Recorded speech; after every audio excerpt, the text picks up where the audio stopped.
बात है उस दौर की जिस दौर में भारत पर मुग़लों का शासन जो है वो अपनी चरमों पे था। मुग़ल बादशाह अकबर जो अपने मन में भारत को जीतने की पूरे भारत को जीतने की सपना रखता था, वो अकबर बहुत तरीक़ों की टैक्टिक्स यूज़ करता था भारत पर अपनी कब्ज़ा पाने के लिए। और अकबर अपना ये सपना पूरा भी कर रहा था क्योंकि उसके पास बहुत से टैक्टिक्स थे जिसको यूज़ करता था और उसको यूज़ करके वो भारत के लगभग हर एक क्षेत्र पर अपना कब्ज़ा जमा कर लिया था। बहुत सारे ऐसे राजाओं थे, बहुत सारे भारत के हर एक क्षेत्र के राजाओं थे जो अकबर के स्ट्रॉन्ग आर्मी के सामने हार जाती थी और अकबर के सामने अपना सिर झुका देती थी।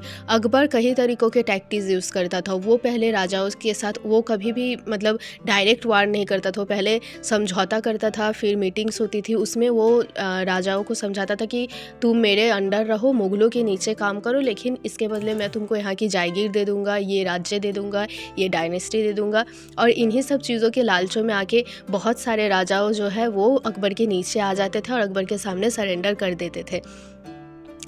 जब अकबर ऐसे करके भारत के हर एक क्षेत्र पे जीत के मुग़ल का झंडा लहरा रहा था, भारत के हर एक क्षेत्र में मुग़ल का जो है हरा झंडा लहरा रहा था, लेकिन तभी उसी वक्त एक ऐसा राज्य था, एक ऐसा किंगडम था जहाँ अभी भी केसरी ध्वज जो है वो बहुत गर्व के साथ लहरा रहा था और वो जगह था राजस्थान का मेवाड़। मेवाड़ अकेला एक ऐसा किंगडम था जहाँ अभी भी मुग़ल का शासन नहीं आया था, क्योंकि मेवाड़ कभी मुग़लों के सामने झुका ही नहीं। मेवाड़ कभी किसी भी बाहरी आक्रमण से या किसी भी बाहरी लोगों से डरा नहीं और ना ही किसी के सामने अपना सिर झुकाया। मेवाड़ एक अकेला ऐसा किंगडम था जहाँ स्वाभिमान को इतना ज़्यादा प्रायोरिटी दिया जाता था कि स्वाभिमान के लिए औरतें जौहरें भी करती थी और वहाँ के राजाओं जो थे, वहाँ के जो शासक थे, वो रणभूमि में युद्ध करके मरना पसंद करते थे, लेकिन किसी बाहरी के सामने या किसी और के सामने सिर झुकाना पसंद नहीं करते थे।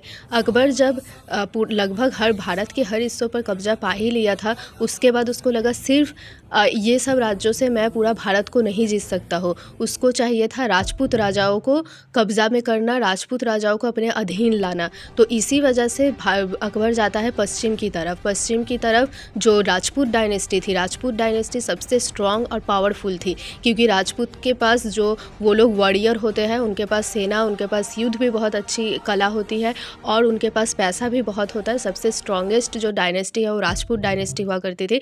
अकबर को पता था कि अगर मुझे पूरे भारत पर जीतना है तो ये जो स्ट्रॉन्ग कम्युनिटी है राजपूत डायनेस्टी, इनको मुझे अपने अंदर लाना होगा। और यहाँ पे जो हमारी राजपूत राजाओं में जो एक लैक था, एक उनमें कमी थी, उसका जो फ़ायदा है, ये फ़ायदा उठा के ही भारत पे जितने जो है बाहरी आक्रमण हुए हैं। सिर्फ राजपूत राजाओं में नहीं, भारत के हर एक जगह में जो अपने राजाओं में एक यूनिटी की कमी है, एक यूनिटी, अब वो लोग आपस में जो लड़ते रहते हैं, भले वो इनसिक्योरिटी की वजह से हो, कुछ भी रीज़न रहा हो, वो लोग एक दूसरे में जो लगे पड़े रहते हैं, उनका यही पॉइंट का जो वीकनेस का फ़ायदा उठा के भारत में जो है पहले दिल्ली सल्तनत का कब्ज़ा हुआ, फिर मुग़ल आए, फिर ब्रिटिशर्स आए। अगर राजपूत और बाकी राजाओं में यूनिटी होती तो कभी भी ये बाहरी आक्रमण तुर्क लोग कभी भी नहीं आ पाते, यहाँ इंडिया पे कब्ज़ा नहीं कर पाते। तो यही सब जो हमारे राजाओं में कमी थी, इन्हीं की वजह से जो राजपूत राजाओं में यूनिटी की कमी थी, इसका फ़ायदा उठाते हुए अकबर ने सबसे पहले जब राजपूत राजाओं की तरफ बढ़ा पश्चिम की तरफ, तो आमेर जो है, आमेर के राजा ने सबसे पहले अकबर के सामने अपना सिर झुकाया और सरेंडर किया। जब आमेर ने ये काम किया तो बाकी के जितने राजपूत राजाओं हैं वो छी कर रहे थे, क्रिटिसाइज़ कर रहे थे आमेर को, लेकिन बाद में धीरे धीरे अकबर के सामने हर एक राजा राजपूत डायनेस्टी भी झुकने लगी। इसके और 1 2 3 कारण है कि कई लोग जैसा मैंने पहले बताया, कई लोग लालच में आके कुछ जगहों के लिए, कुछ पैसों के लिए ये बस झुक जाते थे अकबर के सामने। और कहीं इसीलिए कि कहीं अकबर क्या करता था, शादी भी कर लेता था उन राज्यों में उनके रानी के साथ, उनके बेटियों के साथ, उनके घर के किसी औरत के साथ, और वहाँ पे एक जो है वैवाहिक जो रिलेशन है वो बनाता था। और इसी वजह से बहुत सारे राजपूत राजा क्या करते थे, अकबर के साथ मिल जाते थे। तो ऐसे में जब सारे राजपूत राजा और सारे भारत के हर एक क्षेत्र में जब मुग़ल का शासन चल रहा था, सिर्फ एक मेवाड़ ऐसा किंगडम बचा जो कभी भी किसी के सामने नहीं झुका। बहुत स्वाभिमानी, बहुत मतलब बहुत ज़्यादा स्वाभिमान जिनमें था, जो जन्मभूमि को बहुत प्यार करते थे। मेवाड़ का जो इतिहास है वो हमेशा से ब्राइट रहा है। उनके जो राणा संघा से लेके उदय सिंह से लेके महाराणा प्रताप तक हर एक इंसान जन्मभूमि के लिए लड़ते रहे, और वहाँ की औरतों में जो सम्मान और वहाँ की औरतों में जो चरित्र के मतलब जो इज्जत इतना इम्पॉर्टेंट है उनके लिए, ये उन्होंने जौहर के माध्यम से बहुत बार इतिहास में प्रमाण दिया है।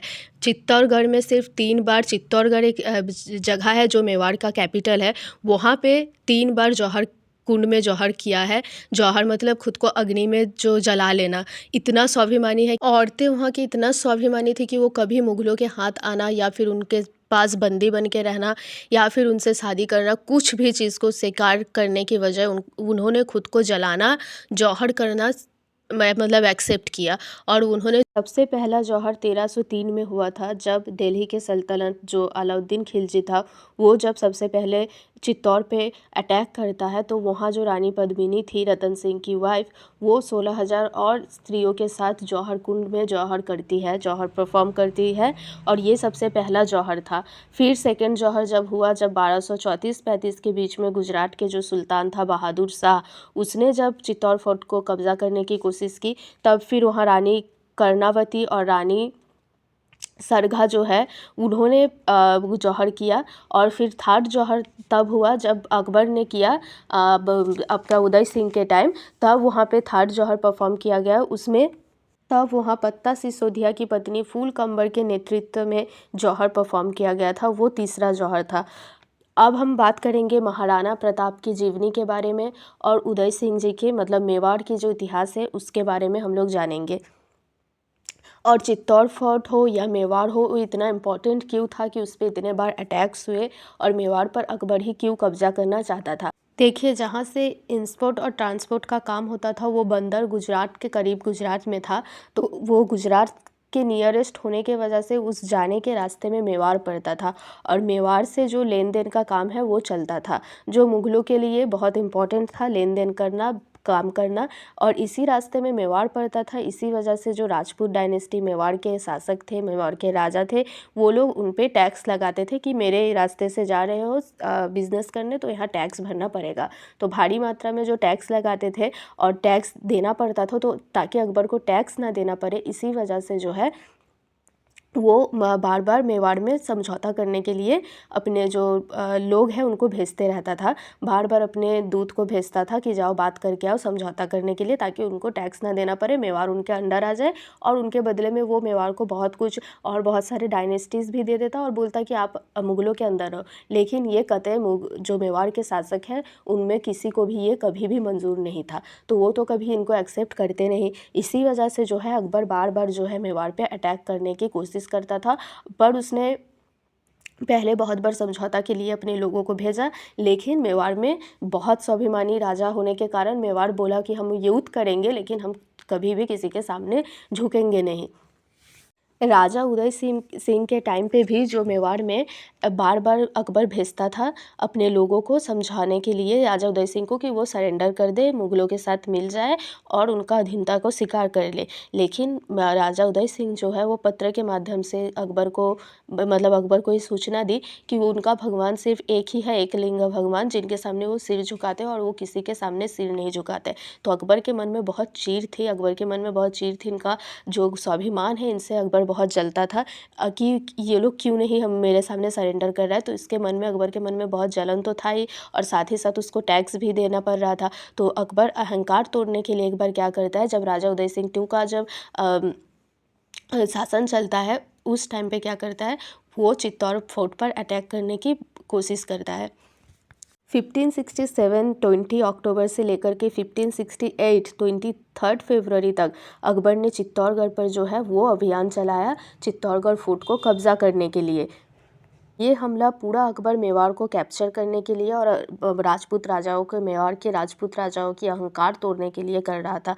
इस चित्तौड़गढ़ अभियान में अकबर ने तोपों का यूज़ किया था। तोपों का यूज़ तब इंडिया में कोई नहीं, भारत में नहीं आया था तोपों का यूज़। तो ये तोपों का यूज़ करके अकबर चाह रहा था फोर्ट के किलाओं के अंदर तक पहुंचना, लेकिन चित्तौड़गढ़ फोर्ट की किला इतनी मजबूत और इतना ऊंचा था कि अकबर की सेना नहीं पहुंच पा रही थी वहां। तो इसीलिए उसको बार बार इतना टाइम लगा इसमें अटैक करने के लिए। फिर अकबर ने एक पहाड़ बनवाई, मतलब रेतों की जो पहाड़ होती है उसको पहाड़ की ढेर लगाई, और उसमें फिर उसने जो बैलों के है उसको बांध कर उसके मतलब ऊंचा करने के लिए उसके बाद उसके ज़रिए तोपों को महल के अंदर भिजवाया। फिर चारों तरफ से महल को घेरने के बाद फिर रात में पूरा जो है दीवार को तोड़ने का काम किया गया, और फिर उसके अंदर तोपों को भेजा गया ताकि दीवार की जो किलाएँ हैं वो टूट सके। 1568 23 फरवरी को अकबर जो है इस किले के अंदर घुस जाता है अपने बहुत सारी सेनाओं के साथ, और उसके बाद चित्तौड़गढ़ फोर्ट पर अपना कब्ज़ा करता है। लेकिन जब वो इस फोर्ट के अंदर जाता है तो उसे कुछ भी नहीं मिलता है वहाँ, क्योंकि वहाँ की जो रानियाँ थी वो तो पहले ही जौहर कर चुकी, और अकबर को कुछ भी नहीं मिलने के कारण उसके अंदर जो फ्रस्ट्रेशन थी, इस फ्रस्ट्रेशन के चलते उसने युद्ध जीतने के तुरंत बाद ही नरसंहार का आदेश दे दिया। और इस नरसंहार में 8,000 से ज़्यादा सैनिक और 20,000 से ज़्यादा आम लोगों की मृत्यु हो गई थी। तो इसीलिए अकबर कोई ग्रेट नहीं था, उसे कोई ग्रेट नहीं कहा जाना चाहिए। तो इस तो हो गई चित्तौड़गढ़ फोर्ट की जो कहानी थी ये। इससे पहले महाराणा प्रताप जी का जन्म हो चुका था। मैं चित्तौड़गढ़ फोर्ट की कहानी बाद में बताना था, उससे मैं पहले ही बता दें। तो इसके पहले जो महाराणा प्रताप जी का जन्म है, उनका जन्म हो जाता है। महाराणा प्रताप का पूरा नाम था महाराणा प्रताप सिसोदिया, जो सिसोदिया राजवंश में पैदा हुए थे 9 मई 1540 में। मेवाड़ में पैदा हुए थे, कुंभलगढ़ फोर्ट में, जो कुंभलगढ़ फोर्ट है वहाँ उनका जन्म हुआ था। उनके पिताजी थे उदय सिंह, और उनकी माता का नाम था महारानी जयवंती बाई। महारानी जो जयवंती बाई थी वो बचपन से ही जो है महाराणा को बहुत सारी, जो वो खुद कृष्ण भक्त थी और बहुत अच्छा घोड़सवार भी थी, तो उन्होंने महाराणा प्रताप को भी घोड़सवारी सिखाई और युद्ध की कला सिखाई। उनके अतीत में जो उनके जो इतिहास था, उनके दादा परदादा की जो महान कथाएं थी उनको सुना करके उन्हें बड़ा किया महाराणा प्रताप को, और उनमें जो संस्कार दिए, बहुत अच्छे संस्कार दिए उनको। युद्ध की कला हो, कृष्ण की कहानियाँ हो, महाभारत हो, ये सब कुछ महाराणा अपनी माँ के पास से सीखते थे। महाराणा का जो बचपन है वो भील समुदाय के साथ बीता। उन्होंने भीलों की बस्ती में जाके युद्ध की कलाएं सीखी और भीलों के साथ जो है अपना पूरा बचपन निकाला। भील अपने पुत्रों को कीका नाम से पुकारते हैं, इसीलिए वो महाराणा को भी कीका नाम से पुकारते थे। फिर समय आने पर महाराणा प्रताप को गुरुकुल भेज दिया गया, जहां उन्होंने शिक्षा ली। कुंवर प्रताप बचपन से ही बहुत मतलब स्वाभिमानी थे, और बाकी बच्चों से उनका जो शारीरिक गठन था वो भी बहुत मजबूत और अलग था। उदय सिंह राजा जो थे वो बहुत सारी शादियाँ किए थे, और उनकी जो फेवरेट रानी थी, उन सभी के साथ उनके बच्चे भी थे, तो उनकी जो फेवरेट रानी थी उनका नाम था धीर भाई, जिनकी बात वो काफ़ी सुनते थे, उनकी बातों को महत्व देते थे। और इन्हीं के कहने पर जो इनके छोटे बेटे हैं जगमाल, राणा उदय सिंह क्या करते हैं, उनको मेवाड़ का जो गद्दी उसको सौंप देते हैं और उसको राजा बनाने की घोषणा करते हैं। पर इन जो जगमाल है वो योग्य नहीं थे। महाराणा प्रताप जो थे वो बचपन से ही युद्ध शास्त्र सीखने में, युद्ध में माहिर थे। उनमें जो कैपेबिलिटीज़ थी वो जगमाल में नहीं थी। और सबसे बड़ी बात, वहाँ के जो लोग थे वो भी मन ही मन महाराणा प्रताप को, मन ही मन नहीं, वो लोग महाराणा प्रताप को ही अपना मेवाड़ के जो शासक और जो राजा के रूप में महाराणा को मानते थे, और वो लोग मन से चाहते थे कि महाराणा ही जो है वो मेवाड़ का आगे चल के शासक बने और मेवाड़ को संभाले। वो बचपन से ही इतने माहिर थे कि बचपन में ही सबको लगा था इन्हीं को बड़ा होके जो शासक है वो बनना चाहिए। पर जो राजा उदय सिंह है वो अपनी पत्नी के बात पर आके जगमाल को शासन सौंप देते हैं, सत्ता सौंप देते हैं। पर इस बात से महाराणा प्रताप को कोई दुख नहीं होता है। वो खुशी खुशी अपने भाई को जो है वो गद्दी पे बैठने का मौका देते हैं, और गद्दी पे बैठते तो इस बात से उनको कोई तकलीफ़ नहीं होती है। पर इस बात से जो है बाकी जो कोर्ट मेंबर्स थे, बाकी जो सेना में, बाकी जो राज्य में लोग थे, उन सबको बहुत प्रॉब्लम थी, और वो सब ये बात को लेकर जो महाराणा उदय सिंह है उनके खिलाफ चले गए और उन पे विरोध जताया, प्रतिवाद किया इस चीज़ का। और उन्होंने बोला कि नहीं, हम जगमाल को नहीं मानेंगे, हमारे हिसाब से महाराणा प्रताप जो है वो ज़्यादा काबिल है, उनको ये राजपाट सौंपना चाहिए। और इसके बीच और एक बात हुई कि जब महाराणा उदय सिंह की तबीयत ख़राब होने लगी और जब उनका 1572 में जब वो मृत्यु उनका हो गया, तो उस टाइम पे जब सब लोग महाराणा उदय सिंह की मृत्यु में शामिल हुए थे, तब राजपाट में बैठ के जगमाल जो है वो अपना राज्याभिषेक करवा रहा था। तो इन सब चीज़ों से देखकर जो वहाँ के मंत्री और बाकी सब मेंबर्स थे, उन्होंने डिसाइड किया कि नहीं, जो महाराणा प्रताप है उसको ही शासन दिया जाएगा, वही राजा बनेंगे। और वो लोग सब मिलके महाराणा प्रताप को शासक बना देते हैं और फिर महाराणा प्रताप का राज्याभिषेक किया जाता है। ठंडा जो जगह है वहाँ पे जो पहाड़ के ऊपर जो है, वहीं पे महाराणा प्रताप को सब अपना राजा घोषित करते हैं और राजा मानने लगते हैं।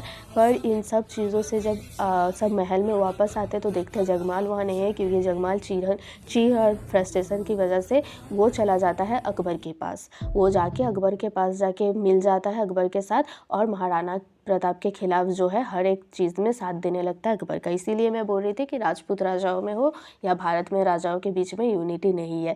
महाराणा प्रताप के और 2-4 भाई जो है वो पहले अकबर के साथ चले जाएंगे और फिर बाद में कि 1-2 को रियलाइज़ होगा तो फिर महाराणा प्रताप के पास वापस आएंगे, लेकिन वो लोग पहले महाराणा के प्रताप के खिलाफ जाके अकबर के साथ मिल जाते हैं। तो जगमाल तो पहले ही धोखा देके चला गया अकबर के शरण में और अकबर उसको खुशी खुशी अपने पास रखता है और उसको जागीर भी देता है। और अकबर वहीं अकबर के साथ जगमाल वहीं से राजा महाराणा प्रताप के जो महाराणा प्रताप की और भी जितनी डिटेल्स है और भी उनके बारे में अच्छे से जानकारी देता है ताकि युद्ध करने में आसानी हो।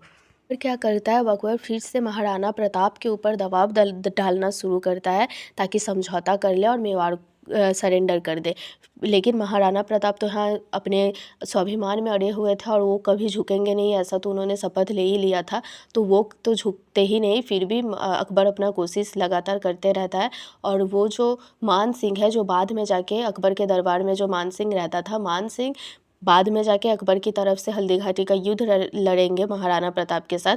तो अब मान सिंह भी राजपूत डायनेस्टी का ही था जो अकबर के सामने सरेंडर कर देता है। तो उसी मान सिंह को अकबर भेजता है महाराणा प्रताप के पास समझौता करने के लिए।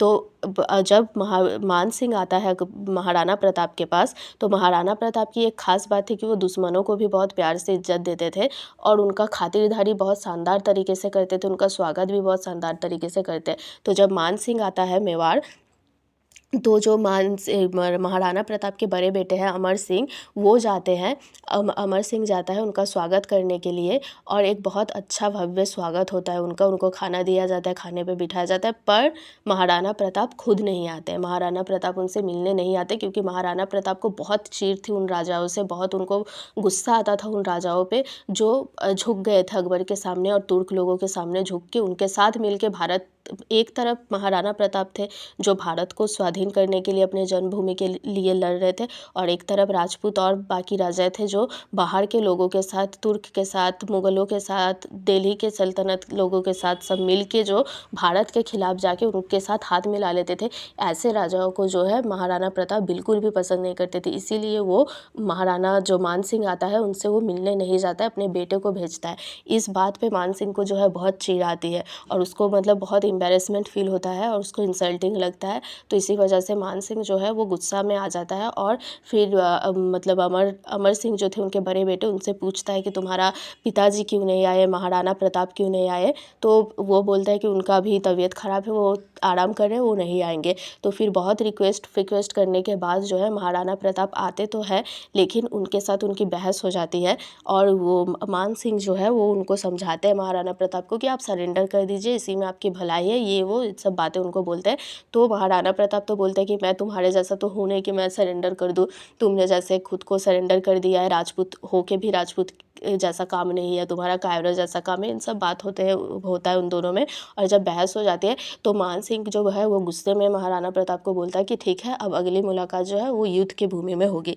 तभी महाराणा प्रताप को ये चीज़ समझ में आने लगती है कि युद्ध तो होके ही रहेगा, क्योंकि वो इतने बार अकबर को जो है मुँह पे स्ट्रेट फॉरवर्ड ना ना ना ना बोल रहे थे और उनके जो मैसेंजर है उनको भेज रहे थे लगातार लगातार कि नहीं मैं सरेंडर नहीं करूँगा, तो वो पहले से ही समझ गए थे, उनके माइंड में चल ही रहा था कि युद्ध तो होगा ही। इसके बाद जो है इसके बाद होगा हल्दी घाटी का युद्ध।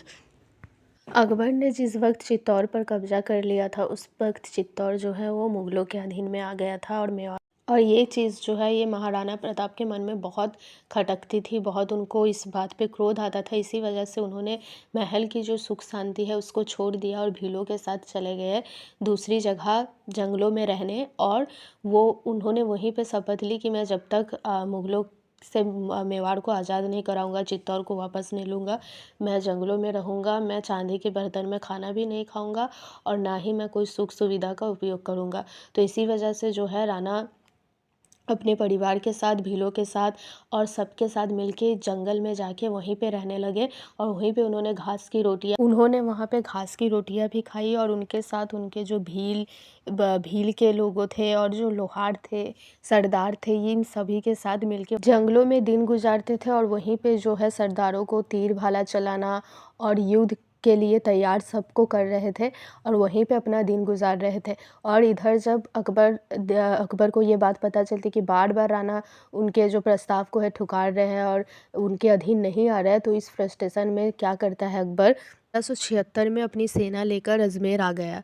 और वहाँ वो मान सिंह को 1 लाख की विशाल मुग़ल सेना देती है और वो उसको उसका सेनापति घोषित करती है और युद्ध के लिए भेजती है। 3 अप्रैल 1976 को मान सिंह मेवाड़ विजय करने के लिए निकल जाता है। जब भील सेना के लोगों ने महाराणा को ये बात बताई कि मान सिंह जो है वो अपनी भारी सेना को लेकर इधर आक्रमण के लिए मेवाड़ की तरफ बढ़ रहा है, तो महाराणा को कुछ भी डर नहीं लगा, क्योंकि महाराणा पहले से युद्ध के लिए तैयार थे। महाराणा के पास 20,000 की केवल सेना थी, वहीं मुग़लों के पास 1 लाख से भी ज़्यादा सेना थी। महाराणा की सेना में राजपूत, भील, पठान, लोहार ये सब थे, और उधर मुग़लों की सेना में मुग़ल और राजपूत लोग थे। हल्दी घाटी के युद्ध जो है वो 18 जून 1576 को युद्ध प्रारंभ होता है। ये हल्दी घाटी की युद्ध था जिसमें मुग़लों ने पहली बार महाराणा को देखा था सामने से। इससे पहले सिर्फ उन्होंने उनकी बातें सुनी थी। मेवाड़ के राजगद्दी पर बैठने वाले महाराणा प्रताप एक ही बार में घोड़े सहित दुश्मन को काट डालते थे। वो परम स्वाभिमानी और शिव भक्त थे, जिसके नाम से ही बाकी दुश्मन और बाकी के राजाओं थर थर काँप जाते थे। उन्होंने जंगलों में रहना और वहाँ सूखी रोटी, घास की रोटी खाना स्वीकार किया, लेकिन अकबर की गुलामी करना कभी स्वीकार नहीं किया। 72 केजी का उनका भाला था, 81 केजी की छाती की कवच थी, और ये सब अस्त्र मिला के वो खुद जब घोड़े पे बैठते थे 208 किलो के हो जाते थे। और ये था महाराणा का तेजस्वी रूप, महाराणा प्रताप जी का तेजस्वी रूप था ये, जिसे देखकर युद्ध में जो ओपोनेंट लोग हैं वो थर थर काँप जाते थे जब वो तलवार चलाते थे। और जब वो तलवार लेके चलते थे युद्ध भूमि में, और तो उनसे जो दुश्मन है वो थर थर काँपने लगती थी, उनमें हिम्मत ही नहीं होता, तो पीछे भाग जाते थे। महाराणा का जो चेहरा था, महाराणा प्रताप की जो फिजिकल अपीयरेंस थी वो इतनी ज़बरदस्त थी कि सामने वाला उनके सामने डर से ही टिक नहीं पाते थे। और इसी वजह से अकबर ने कभी फेस टू फेस महाराणा के साथ फाइट भी नहीं किया, क्योंकि अकबर की जो हाइट थी वो बहुत कम थी और महाराणा 7 फीट 7.5 फीट लंबाई के थे। अकबर की सेना में उसको आप बहुत एक फेमस सेनापति था जिसका नाम था बलौल खान। उसका ये प्रचार था कि उसको कोई हरा नहीं सकता, क्योंकि इतना खतरनाक था, उससे सब डरता था। तो एक बार युद्ध में बलौल खां आता है महाराणा प्रताप के सामने, तो महाराणा प्रताप उसको अपने एक ही तलवार के वार से पूरा बीचों बीच बलौल खां को चीर के रख देता है। तो इतने ज़्यादा वीर पराक्रमी थे महाराणा प्रताप, जिन्हें कोई आज तक हरा नहीं सका, और उनकी तलवार के आगे कोई टिक नहीं सका। चाहे वो कितना भी बड़ा योद्धा क्यों ना हो, महाराणा प्रताप के सामने आके वो झुक ही जाता था। इसी डर की वजह से जो है अकबर जो है वो कभी महाराणा प्रताप के सामने आया ही नहीं। लोगों के मन में एक सवाल ज़रूर आ रहा होगा कि जहां अकबर के पास 1 लाख की सेना थी, इतने सारे घोड़सवार, 3 गुना ज़्यादा हाथी थी, वहीं दूसरे तरफ महाराणा प्रताप के पास सिर्फ 20,000 की सेना थी। उनके पास उतने घोड़सवार भी नहीं थे, उनके आधे के आधे भी घोड़सवार नहीं था जितना अकबर के पास था, ना ही उतना हाथी था। फिर भी कैसे महाराणा प्रताप जो है वो अकबर को हल्दी घाटी के बैटल में जो इतना ज़बरदस्त टक्कर दे पाए थे। तो इसकी वजह थी महाराणा प्रताप की रणनीति, युद्ध के बारे में रणनीति और उनकी दूर दूरदृष्टि। जब किसी ने युद्ध के बारे में सोचा भी नहीं होगा तब महाराणा जो है वो युद्ध की पूरी योजना कर चुके थे, क्योंकि उन्होंने बहुत पहले एज्यूम कर लिया था कि युद्ध तो होके ही रहेगा। तो इसकी वजह से उन्होंने क्या किया, उन्होंने पहले खुद को एक ऐसी जगह पे लेके गए जहाँ उन पे अगर अकबर अटैक करने आता तो अकबर को हल्दी घाटी क्रॉस करना ही पड़ता। और हल्दी घाटी एक ऐसी जगह थी, कोई आम सी तो है नहीं, आप पिक्चर में देख सकते हैं। बहुत पतली एक गली थी जहाँ 1 लाख क्या कुछ सेना सिर्फ एक बार में क्रॉस कर सकते थे, एक साथ बहुत सारे सेना, बहुत सारे सैनिक नहीं जा सकते थे। तो इस बात से कुछ फ़र्क नहीं पड़ता कि उनके मुग़लों के पास 1 लाख सेना था या कितना था। इसी वजह से उन्होंने हल्दी घाटी को चूज़ किया और उन्होंने एक बहुत अच्छा जो उनका प्लानिंग था वो अपने युद्ध में जो है भील को और फिर लोहार को, इन सब के साथ वो चूँकि बचपन से रह रहे थे तो इन सब को उन्होंने युद्ध में शामिल किया। और ये सब तीर चलाने में बहुत एक्सपर्ट होते हैं, तीर चलाना जानते हैं। तो ये लोग ऊपर से चढ़ के मुग़लों पे जो है तीर से वार कर रहे थे। ये एक मतलब ज़बरदस्त पॉइंट था। और तीसरा जो पॉइंट था, उन्होंने जब चित्तौड़गढ़ फोर्ट में अटैक हुआ था तो उसमें अटैक में जो जीतने का वजह था वो मैंने पहले ही बताया कि वो सिर्फ तोप का इस्तेमाल करने की वजह से चित्तौड़गढ़ फोर्ट को जो है उसको तोड़ के अंदर आ सके थे। तो ये बात महाराणा प्रताप ने नोटिस की थी और इन्हीं वजह से वो जो है हल्दी घाटी को चूज़ किए थे, क्योंकि हल्दी घाटी में तोप लेके तो अंदर आ ही नहीं सकते थे, उन्हें खुद ब खुद लड़ना पड़ता। तो इन सब वजहों से जो है अकबर को बैटल ऑफ हल्दी घाटी में जो है इतना ज़बरदस्त टक्कर जो है महाराणा प्रताप दे पाए। जब महाराणा प्रताप युद्ध में उतरते ही महाराणा प्रताप ने मुग़लों की भारी सेना को, बहुत सारे सेनाओं को मार के गिरा दिया। और महाराणा प्रताप की युद्ध को देखते हुए जो मुग़लों की आर्मी थी वो डर के मारे पहले पीछे भाग रही थी।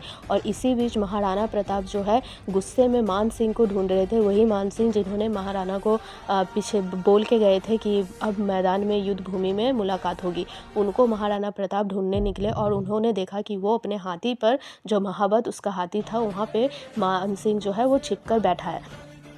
फिर महाराणा जो है बहुत तेज़ से अपने घोड़े चेतक, यहीं पे एंट्री होता है। महाराणा प्रताप का सबसे प्रिय घोड़ा जो है चेतक की बहुत सारी कहानियाँ हैं, चेतक के ऊपर बहुत सारे कविताएं भी हैं। जो चेतक घोड़ा था वो बहुत का नाम इतिहास में अमर होकर रह गया। तो जब चेतक पे सवार होकर महाराणा प्रताप मान सिंह की तरफ बढ़े तो उन्होंने अपने चेतक को हाथी के ऊपर, जो मान सिंह का हाथी था उसके ऊपर चढ़ा दिया और बहुत तेज़ भालों से जो है बहुत ज़ोर से मान सिंह के ऊपर अटैक किया। लेकिन मान सिंह जो है वो पीछे छिप के बैठ गया था। इससे उसका जो हाथी था महाबत वो मर गया और जो चेतक है उसके पैर में बहुत चोट आई। और इसके बाद क्या हुआ कि चेतक को इलाज की ज़रूरत थी और जब देखा मुग़ल की सेना ने कि चेतक को बहुत ज़ोर से लग गया, अब चेतक गिर जाएगा, तो इसी का फ़ायदा उठाते हुए भारी मुग़ल सेना जो है वो महाराणा की तरफ दौड़ के आने लगी। लेकिन वहाँ होता है चेतक का जो महान काम, चेतक जो बलिदान देता है वहाँ से शुरू होता है। चेतक जब देखता है कि महाराणा की तरफ जो सेना है वो बढ़ के आ रही है तो वो अपना जान के परवाह किए बिना महाराणा को लेके पूरा सेफ जगह तक जाने के लिए घायल अवस्था में दौड़ने लगता है। चेतक के कटे हुए पैर से नदी की तरह खून बह रहा था, लेकिन चेतक ने अपनी जान की परवाह किए बिना महाराणा को लेकर 5 किलोमीटर तक लगातार दौड़ते रहा और उसने 27 मीटर की एक ऊंची खाई को छलांग मार के पार करके उसके बाद महाराणा को उस तरफ पहुंचाने के बाद उसने अपनी दम तोड़ी। और जो चेतक का ये बलिदान है ये आज तक इतिहास में कभी कोई नहीं भूला है। चूँकि महाराणा को चेतक को लेकर जाना पड़ा तो इसी वजह से सबको लगा कि महाराणा युद्ध छोड़ के भाग गए हैं, लेकिन महाराणा युद्ध छोड़ के नहीं भागे थे। और युद्ध में तब तक कोई पराजित नहीं होता है जब तक आप सामने वाले राजा को नहीं मार गिराते या फिर आप उसकी राज्य पर कब्जा नहीं कर लेते। महाराणा भागे नहीं थे। महाराणा चेतक के जो बलिदान था उसके बाद वो उसी के जंगल में फिर छिप के रह गए और जो है अकबर को कभी मेवाड़ की तरफ बढ़ने ही नहीं दिया। अकबर की सेना कभी मेवाड़ तक बढ़ ही नहीं पाई उस जगह को क्रॉस करके। तो इससे कभी जब मेवाड़, और इसके बाद क्या हुआ, इसके बाद अकबर ने खुद गिव अप कर दिया। अकबर ने कभी फिर मेवाड़ की तरफ अटैक नहीं किया। तो अब आप बताइए कि जो हल्दी घाटी का बैटल था उसमें महाराणा की जीत हुई या अकबर की जीत हुई? क्योंकि गिव अप पहले अकबर करता है और इसके बाद जो है महाराणा प्रताप फिर से जो है मेवाड़ पे केसरी ध्वज लहराते हैं और मेवाड़ को आज़ाद करवाते हैं। चित्तौड़ जो फोर्ट था उनको भी वो अपने अधीन करते हैं और इसके बाद वो फिर से जुट जाते हैं अपने राज्य और साम्राज्य की जो सुख शांति की सुविधा है उसको प्रोवाइड करवाने। और ठीक 11 साल बाद 19 जनवरी को जो है 56 ईयर्स की एज में चावंड जो जगह है वहाँ पे महाराणा प्रताप की मृत्यु हो जाती है। और महाराणा प्रताप की मृत्यु से कहा जाता है कि अकबर भी बहुत रोया था, क्योंकि वो अकबर मन ही मन महाराणा प्रताप को बहुत, जो सच में थे उसको वीर मानते थे महाराणा प्रताप को, और उनकी इज्जत भी मन ही मन करते थे, क्योंकि वो अकेले ऐसे राजा थे जो कभी अकबर के सामने नहीं झुका था। इसीलिए वो भी थोड़ा सा रोए थे जब महाराणा प्रताप की मृत्यु हुई थी तब। तो ये थी महाराणा प्रताप की बायोग्राफी। और अगर आपको मेरी वीडियोस अच्छी लगे तो प्लीज़ मेरे चैनल को सब्सक्राइब कीजिएगा, मेरे वीडियोस को लाइक कीजिएगा, और मैं इसी तरीके के इंटरेस्टिंग टॉपिक्स पे वीडियो बनाती हूँ। सो मेरे साथ जुड़े रहिएगा। Thank you so much for watching this video. मिलते हैं नेक्स्ट वीडियो में।